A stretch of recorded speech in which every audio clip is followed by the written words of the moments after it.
दोस्तों, आपको बाबा राम आश्रय के चैनल पर स्वागत है। इस दीपावली के शुभ अवसर पे हम आपको बता रहे हैं भक्ति मालिक की किस तरीका किया जाता है, किस तरीका नहीं। क्योंकि बहुत से आदमियों को हमने देखा है देवताओं का भार उठाने के बाद कुछ क्षण तक उनकी सेवा सहाय सब कुछ करते हैं, मगर जब पाने का टाइम आ जाता है तो वो छोड़ देते हैं। घर में कुछ संकटे आने के कारण वो बर्दाश्त नहीं कर पाते हैं। बोलते हैं देवता भवानी पूजने से क्या मतलब है जब हमारे घर में परेशानी है। दोस्तों, इसके लिए बार बार मैं वीडियो में समझा रहा हूँ, किसी की भी भक्ति कीजिए, आप मन से कीजिए। मन में श्रद्धा भावना भक्ति विश्वास यदि रख कर आप भक्ति करेंगे हमेशा कामयाब हो जाएंगे। जब इंसान मालिक के तरफ कदम उठाता है उसकी भक्ति करने के लिए, तो मालिक भी परीक्षा लेता है अपने भक्तों की। ऐसे में मालिक नहीं दे देता है, कुछ संकटों में डाल देता इंसान को, इंसान के घर वालों को डाल देता है ताकि ये मेरी भक्ति ना करे। आप शायद वीडियो में और सारी वीडियो में भी देखते होंगे कि जब इंसान तप करने के लिए बैठता है उसमें अनेकों परेशानियां आ जाती है। जब वो अनेकों परेशानियों से उभर कर उस तप को नहीं छोड़ता है तो आखिरत में उसे कामयाबी मिल जाती है।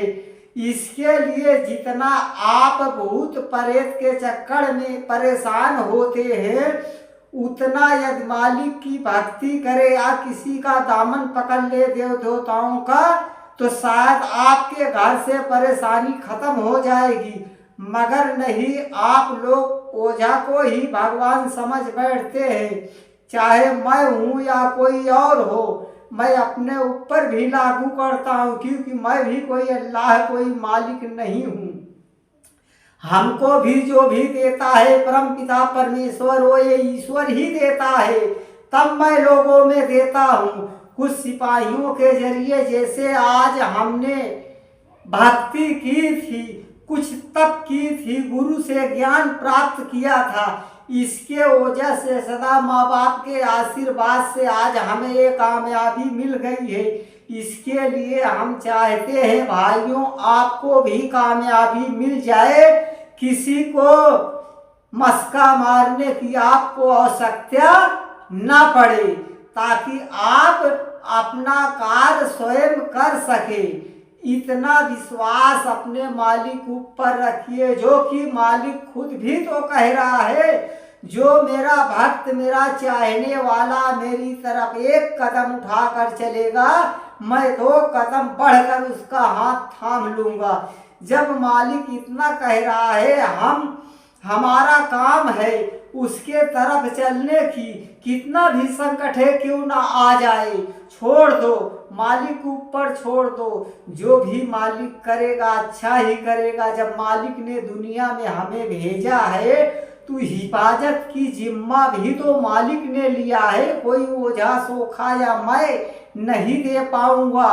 जब तक मालिक का हुक्म नहीं हो पाएगा कोई भी नहीं दे पाएगा, क्योंकि कड़ कड़ में मालिक समाया हुआ है। हमारे तुम्हारे हर प्राणी के अंदर वास है। कहीं भी आप बैठकर मालिक की वंदना करेंगे, मालिक से प्रार्थना करेंगे, एक दूसरे की मदद करेंगे, जो गिरा हुआ है उसको उठाएंगे। मालिक या तुम्हें माल या दौलत दिया है, जो भूखे प्यासे हैं उनकी मदद कीजिए। जो गरीब बेटियां पड़ी हुई हैं शादी विवाह के लिए, उसमें कुछ आप दान पुण्य कर दीजिए, क्योंकि बार बार ये अवसर आने वाला नहीं है। मानते हैं मालिक ने आपको दौलत दिया है, मालो माल कर दिया है, इसलिए नहीं किया है तुम अपना ही बनाते फिरते रहो। नहीं, लोगों की मदद के लिए दिया है तुम्हें। कुछ कार्य लोगों में बांट दीजिए, आप कुछ दौलतें उन्हें दे दीजिए, ताकि ये तुम्हारे साथ तुम्हारी नेकी जाए। हर इंसान के साथ अच्छा व्यवहार कीजिए। घर में बूढ़े माँ बाप है, उनकी भी आदर कीजिए, बड़ा है अदब लिहाज कीजिए। यही सब तो मालिक की भक्ति है, मगर इंसान ऐसा नहीं कर पाते, घर में भी फूटन डलवा देते हैं।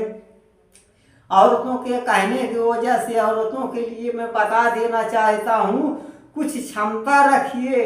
अलग बिलग होने से भी कोई कार्य नहीं कर पाता है। जो घर में 3 आदमी कमा रहे हैं या चाहे तो कुछ भी कर सकते हैं, तीनों को यदि अलग कर दिया जाए तो कोई कामयाबी नहीं होगी। जहाँ 75 हजार रुपया आ रहा है, वहाँ सिर्फ 25,000 रुपया में आप कुछ भी नहीं कर पाएंगे। इसके लिए दोस्तों मैं बार बार वीडियो में समझा रहा हूँ। बाकी अद्भुत परेश से यदि आप परेशान हैं तो मैं ये नहीं कह रहा हूँ किसी के गुनिया के पास मत जाइए। आप ढंग के गुनिया देखकर वहाँ पे जाइए, 1-2 बार जाके अपना वहम खत्म कर लीजिए। ये भूत है तो महीना 15 दिन के लिए आप व्यवस्था कराइए, जो भी खर्चे पर्चे लग रहे हैं। जब आपको आराम दिखे तो दूसरा कदम उठाइए, नहीं तो अपना दर्द दवा कराइए। अपना अगर मालूम पड़ा कि आदमी दर्द दवा कराने जाता है, जब 1 बार 2 बार जाएगा नहीं आराम होगा, वो भूत के दायरे में चला जाता है, भूत के कोमा में चला जाता है, बोलता है कहीं भूत दिखाओ। भूत दिखाने के बाद कोई गुनिया है उसे बता देता है तुम्हारे घर में इतने भूत पड़े हुए हैं, तो उसी वैसे में चला जाता है, फिर दवा नहीं करा पाता है। मेरे भाइयों, जरूरत है आपको ढंग के डॉक्टर को ढूंढने की। जैसे कोई गुनिया सही रिपोर्ट नहीं देता है, वैसे वो मशीन है जो रिपोर्ट निकालती है। कभी कभी गलत रिपोर्टें निकल जाती है, इसके लिए इंसान गुमराह हो जाता है। मेरे भाइयों, ढंग के डॉक्टर को दिखाइए। उसके बाद नहीं ठीक हो रहे हो तो तुम्हारे शरीर में वहम चल रहा है भूत प्रेत का, किसी से ढंग के गुनिया के पास जाकर अपना वो वहम खत्म कर लीजिए। दोस्तों, बार बार मैं यही वीडियो में समझा रहा हूँ। मैं तो ये भी नहीं कहता हूँ कि हमारी वीडियो को एक लाइक कीजिए, सब्सक्राइब कीजिए, कुछ भी तो नहीं कहता हूँ। तुम्हारी मर्जी, कहे या करो या मत करो, मगर जो बातें बता रहा हूँ यदि वो लाइन से चलेंगे तो आपके घर से भूत प्रेत का छुटकारा हो जाएगा।